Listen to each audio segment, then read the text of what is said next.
on Friday. I asked for 10 best wrestling or WrestleMania moments in history and the 10 worst. So I think we're going to go over the best first. I'll do mine real quick. I'll let you do yours. And I'll bring up a couple online, even though I've been seeing basically the same stuff that I online that I have on my list. I'm sure it's pretty much the same for everybody, just maybe in different order. Number 10, I went with the double turn with Bret Hart and Stone Cold Steve Austin in an I Quit match, WrestleMania 13. I just thought that was masterful. Number 9, Macho Man and Miss Elizabeth reunite at WrestleMania 7 after the retirement match. Number 8, the Austin era begins at the end of the closing of WrestleMania 14. Number 8, I'm Sorry, I Love You, Shawn Michaels when he super kicks Ric Flair into retirement at WrestleMania 24. Number 6, this will probably be a bone of contention because a lot of people put this as their number 1. I have it a little further down the list, is Chris Benoit and Eddie Guerrero celebrating together and hugging it out at the end of WrestleMania 20. And that was actually the first WrestleMania I ever ordered on pay-per-view, so that'll always have a special piece in my heart. Number 5, Icon versus Icon with Hogan and Rock at WrestleMania X8, just because of the feeling, not even the match itself, but the feeling and everything surrounding it, pre-match, post-match, everything. Number 4, Passing the Torch. The Ultimate Warrior defeating Hulk Hogan, and just his celebration at the end with 2 titles, and Hogan, leaving on the gondola looking, just looking so downtrodden. That was WrestleMania 6. Number 3, Hogan body slamming Andre the Giant at WrestleMania 3. Number 2, the boyhood dream comes true. Shawn Michaels celebrating after that Iron Man match at WrestleMania 11 when he won his first WWF title. And number 1, I had Yeselmania, just everything involving Daniel Bryan winning the WWE title at WrestleMania 30. So what do you think of that, Greg? What do you got on your list? I loved your list. For mine, though, I did a couple moves within the match that I thought were great moments. All right. So for mine, number 10, when Edge speared Mick Foley through the ropes to the climbing table. That was WrestleMania 22. Next, I had Hulk slamming Andre at WrestleMania 3. Number 8, Seth Rollins cashes in at the end of WrestleMania 31. That was really hard for me not to put on my list. Yeah, it was. It was really hard for me to put on my list because I was there and I was rooting for Roman and I was obviously mad. But yeah, yeah. It was historic. Number 7 are the RKO out of the choke slam to the Undertaker. I thought that was great. Oh yeah, I remember. That's when I thought that Randy Orton was going to end the streak. Yeah, it was over. So next one, I had Ultimate Warrior returning at WrestleMania 8. I just marked so hard for that when I was a kid. Yeah. Yeah. Number 5, Daniel Bryan won the title, WrestleMania 30. That was pretty awesome. Yes. Number 4, Ric Flair retiring. That hurt to see, but it was still rough to watch this. It was hard to watch, but it was everything that's good with wrestling, and just all wrapped into one. Is like you see a historic career come to an end. We're not going to mention how he kind of crapped on all that and our hearts by going to TNA and wrestling, but that moment and the Raw following that moment was awesome. Yeah, it was the whole send-off. Number 3, the spear from Edge off the 20-foot ladder to Jeff Hardy at WrestleMania 17. Where he DDT'd himself. Yeah, knocked himself out. Number 2, the ending of WrestleMania 20, Benoit and Guerrero. Yes. And for me, number 1 is Austin winning the title at WrestleMania 14. Just because, he finally won, and because it was like literally the launch of an entire era. Yep, so one of the biggest draws in wrestling history. Yeah, it literally launched an entire era. That, quite frankly, that moment when you think about it, it's what started the end of WCW. Yep. Well, that moment. That was definitely a turning point for his career and the WWF as a whole. And I had to put, it has to be on everybody's list of top 10. And yeah, the responses I got on Facebook were mostly about everybody said the ending of WrestleMania 20 was their number one. But I mean, I didn't have that as my number one, but it's definitely on the list. I had it at number 2. Oh yeah. All right. Now that that's all, we went over the best. We got to go on the flip side. We got to cover the worst. I didn't get. I got a bunch of different answers for these. One of them that I didn't put on my list, and I know you wholeheartedly disagree with because you're a Hogan fan, is the end of WrestleMania. Is the end of WrestleMania 9, where Hogan returned, took on Yokozuna, and beat him after he already had a match with Bret Hart and beat Bret Hart.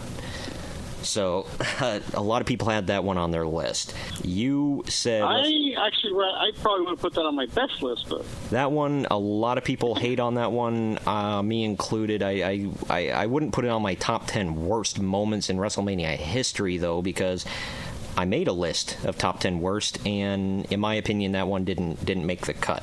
So here are my top 10 worst, though. You might disagree with some of these. Other people might as well. Number 10, I said Big Boss Man being hung from the Hell in a Cell at WrestleMania 15. I just thought that was a little overboard, and I didn't really agree with that one. Number 9, I'm going to say the fact that Roddy Piper faced Mr. T in a boxing match at WrestleMania 2. I thought that was pretty lame. And I heard that Roddy Piper disliked Mr. T so much, they actually, you know how they tape your hands up before you go into a boxing glove? They said they made Piper make a fist and then tape his hand up so that his fist couldn't reach the end of the boxing glove and he wouldn't knock out Mr. T, because he disliked him so bad he wanted to legitimately knock him out during the match. But number 8, I'm going to say Daniel Bryan losing the world title in 18 seconds to Sheamus at WrestleMania 28. I know that was kind of the catalyst for the Yes movement coming up, but I still thought it was a crappy moment, and I wanted to put my foot through the wall when it happened. Number 7, it's not necessarily one moment, it's more 3 moments, actually. I said all of Vince McMahon's matches, with Hogan at 19, HBK at 22, and Bret Hart at 26. I thought they were just wastes of time, and they were the only reason they existed was, well, Mr. McMahon's been so terrible to these people, now watch him get beat up for the next 10 minutes with foreign objects by these people he's been mean to. I don't know. I could have done without it. I think they took too much time doing it. Number 6, and again, I said moments, not matches, but it was really, I'm going to say, Undertaker being wasted at WrestleMania 9 against Giant Gonzalez. That was... Yeah. He didn't even, I don't think he lasted a year in the company, did he? I want to say he debuted at the Royal Rumble, and then he was gone after SummerSlam. Yeah, so... my favorite quote that came out of that, because that was Jim Ross's first night in the company, was at WrestleMania 9. Good Lord, I'm surprised he didn't turn around and head right back down south. But Kevin Nash had said something to him about, I just want to know, how amazing was it that you got to call a match in your first night in WWE of the great El Gigante? So, Toga, nonetheless. Yeah. Number 5, I said the Goldberg versus Brock Lesnar just whole situation at WrestleMania 20. The crowd booed throughout the whole match, not just because it was a crap house of a match, but because they knew, because of dirt sheets, that was both men's last night in the company.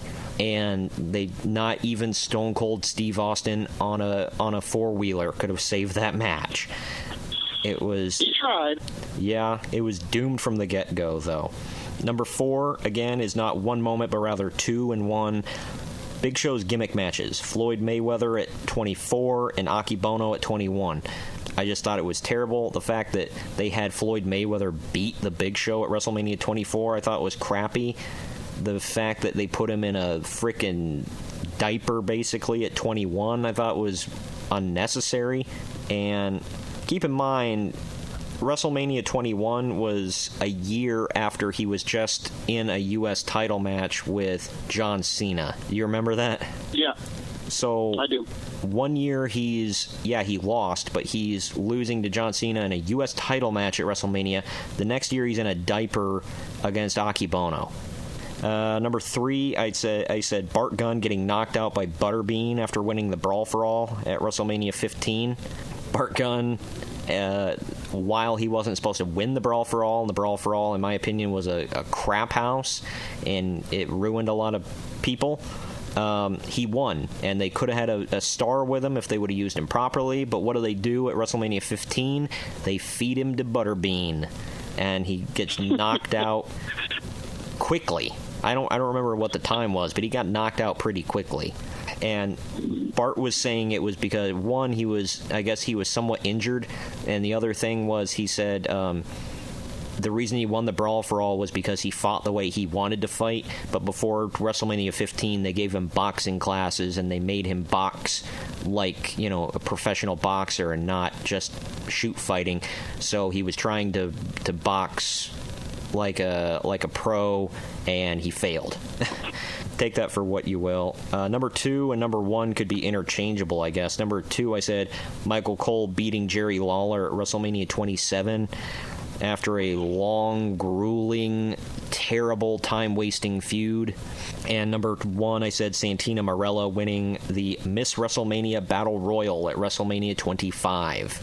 The one that Trish Stratus refused to take part in because she knew what was going to happen. Yeah, Lita as well. Yeah, thank God they had a little bit of dignity. Oh, man, yeah. Like I said, number 1 and number 2 could be interchangeable, but both were bad. Oddly, that one didn't even make my top 10 list. Not because I forgot, because I thought the rest of the stuff was way worse.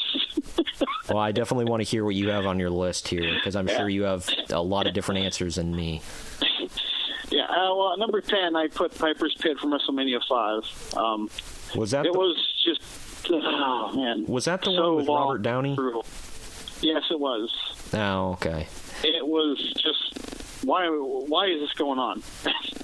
From the whole boring promo to Brother Love coming out in a kilt and then getting ripped off and seeing his underwear, and oh my God, why? Which coincidentally they edited that out on the network, by the way. You never see that. So number 9, Brodus Clay's Dancing Moms at WrestleMania 28. Oh, how did I forget that? Somebody better call his mama. Oh my God! Oh, good Lord! Yeah. Number 8. As much as I love Piper, he's on here twice. Number 8, his whole painting his face black at WrestleMania 6. Oh man! I still am like, what was the point of that? I mean, he never gave a straight answer. Well, wasn't the whole thing he said that Bad News Brown was so bad at promos, he was so good he was going to do promos for both of them, something like that. Yeah. And he decided to go in half blackface. Yeah. I think it came off as rather a slap in the face to some people. Yeah. Black people, obviously. Very racist. You just don't do that. Yeah. Oh man. Number 7, Elvira commentating WrestleMania 2. I don't remember that, thankfully. Oh, I'm lucky you. Yeah. Well, Elvira had her announcing. Or wasn't WrestleMania 22 just kind of bad? No, WrestleMania 2. Just 2. Or yeah, 2. I'm sorry. It wasn't WrestleMania 2 just pretty much bad? Yeah. I mean, it seemed like it was the one that took place in 3 different venues. Which yeah. was kind of like a gimmick in its own right. Yeah, and I had a moment from WrestleMania 2 on there as well with Piper in the boxing match. So yeah, and if I remember correctly, that's the one she called. I think that's what she called. Wasn't that just all the way around bad? Wasn't that if I recall, wasn't that the main event for one of the venues? Yeah, it was the main event for New York. Oh, good for New Chicago York. Had the Battle Royal. LA had Hogan and King Kong Bundy in the cage. Oh, good Lord. So, yeah. Poor them. Number 6, of all the people, Iron Sheik wins the gimmick Battle Royal, WrestleMania 17. Like, of all the guys in there, you pick literally the worst one. Like, he took like an hour getting to the ring. Yeah, but I mean, look at all the people that were in there. There were very few of them that you would have been like, you know what, he should win. Well, I had my money on Sergeant Slaughter, but yeah, they should have brought out Gobbledygooker, or they did. They should he was in there. Yeah, they should have had him win. And him and Mean Gene could have did it hands again in the middle of the ring. Gosh. Speaking of Mean Gene, by the way, comes in at my next one, number 5. Mean Gene sings the national anthem at WrestleMania 1. From what I heard, a very rushed version of it. Yeah. Oh, man. Can't blame him, though. They just had him do it. They should have just had him do Tutti Frutti and been done with it. That probably would have been a better homage to America than his horrible rendition of it. Anyways, number 4, this was so terrible. Like the crab eating contest at WrestleMania 28 between Mr. Sacco and Santino's snake. I don't even remember that. Thank God. God, I am so envious that you don't have to remember this stuff. All this stuff, by the way, came up off the top of my head, by the way. I did not go and look it up, so I'm a little ashamed that I remember this stuff. Yeah. Number 3, the gratuitous use of the O.J. chase footage they used at WrestleMania 12 when Piper was, quote, chasing Goldust on the freeway in cars. Oh, gosh, yes. Yeah. As a kid, I didn't get it. I didn't either. I really didn't either. If you go back and watch it now, you can hear McMahon make a little subtle hint. Oh, I think we've seen this footage somewhere before. Oh, good Lord. Number 2, the hanging of Big Boss Man. Just why? Why? Yep, that's made it onto both of our lists. Yep, and number 1 is Cole beating King, WrestleMania 27. So when you said it could be 1 or 2, I was thinking in my head, well, that's number 1. Yeah, that's right up there. I mean, it's hard to dispute some of them. I mean, all of them are bad. It's just it depends on what order you want to put them in. Yeah, right. Honorable mention real quick, all of WrestleMania 11. That's one of the worst moments. WrestleMania 9 wasn't exactly a show for all shows. Yeah, but at least it looked cool, with the outdoors, and like it was the first outdoor WrestleMania and that stuff, and the togas. I mean, it looked unique. WrestleMania 11 was just bad. I mean, Lawrence Taylor was the main event, dude. Come on. Yeah. Another honorable mention somebody brought up is Austin turning heel and teaming up with Vince. Yeah, man. Which is funny because that's like one of the worst moments, and yet that's like one of the best WrestleManias in history. Yeah. Go figure. Yeah, I know. That's definitely in my top 3. Somebody else said, somebody brought up the ending of WrestleMania 9. Somebody else said anything involving Santino Marella. That's how many actual WrestleMania moments did Santino have, to be fair, though? I mean, he had the one that's going to be remembered for all time as one of the worst in history. And it's not even him as himself. It's him as a cross-dressing as a woman. Santina. Yeah. Also, honorable mention, now that you mentioned that, honorable mention is that whole Kid Rock performance. Nobody gave a crap for the whole performance for that match. What was that one? Refresh my memory. What was what? The Kid Rock performance. When was that? At WrestleMania 25, during that, it was for that Battle Royal where Santino won. Wow. He sang a couple of his hits, and then he sang the song "So Hot," which was a theme for one of the themes for WrestleMania, specifically for that match. And they all came out, and like he was trying to get the crowd to do the hook line of his songs, like "Blah With a Blah," and he held it out, and the crowd was completely dead. And he gave a damn about his performance. I love you'll have when to go that happens. check it out on YouTube or something because it's completely cut from the network and even from the Blu-ray. Oh, so. Well, yeah, because apparently he charges too much. Well, and then there was... and yet they've had him twice. Go figure. Yeah. And another honorable mention, I would have to say, is when rest in peace, but the old lead singer of Drowning Pool forgot the lyrics of the game, and he just kept saying, and he just kept yelling "time to play the game" over and over. Poor dude. Yeah, I mean, I thought they had a bad performance all around that night. Saliva saved it to me. Yeah. They were one of the only ones that people hate on the band so much, but I thought it was kind of cool how they followed him to the ring was when Limp Bizkit did Rollin' for Undertaker. Oh, yeah. I thought that's actually one of the better WrestleMania performances from an artist. Yeah, and people can hate on them all they want, but you know what? They didn't mess it up. No, they didn't. So, I mean, it was cool. Was really good. Yep. This wasn't at WrestleMania, but I remember when you talked about the crowd just didn't care was, I forget which SummerSlam it was, but it was one of the ones in L.A. where CeeLo Green was there performing. Yeah. And I remember that. He performed that Bright Lights, Bigger City that was the theme of WrestleMania, and the crowd was dead.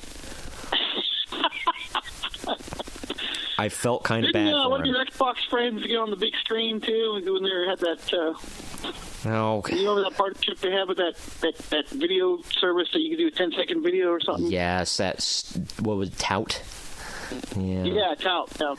Unfortunately. And they all went crazy about it. But... Anyway, that's the list. I always end with a top 10 list for the next time. I'm going to say for next time, top 10 best and top 10 worst matches in WrestleMania history.